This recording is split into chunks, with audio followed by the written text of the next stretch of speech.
Hi everyone, here we've got ASUS ZenFone 8 and let me share with you how to change the wallpaper on this device. So first of all, let's enter the settings and here let's tap on the display. As you can see under the smart screen off option, we've got the wallpaper, so simply tap on it. And here we've got 3 different albums from which we can choose the wallpaper from. We can choose it from the gallery or Google Photos, and this is actually the same thing. So we will be able to pick something from our own photos. And we can choose something from the wallpapers, so let me tap here.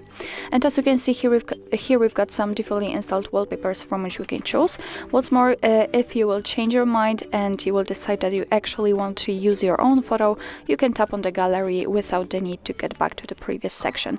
What's more, right here we've got the preview of the lock screen and home screen, and this option allows us to actually check the preview of the lock screen and home screen if we will set totally another wallpaper. So we can set the wallpaper separately. As you can see right now, I am on the lock screen, so in order to check the preview, just tap on the wallpaper you'd like to set, and as you can see, it appears only on the lock screen and the home screen is just like it was. So all we have to do actually in order to change the wallpaper is simply to tap on the option like to set. So as you can see, it immediately appears on the home screen. Let me choose the same wallpaper for both of them, and if you're happy with your choice, if you're happy with the results, just tap on apply.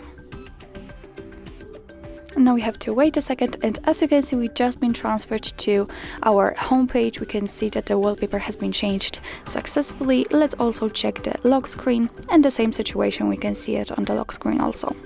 So actually that's all. This is how to change the wallpaper in your ASUS ZenFone 8.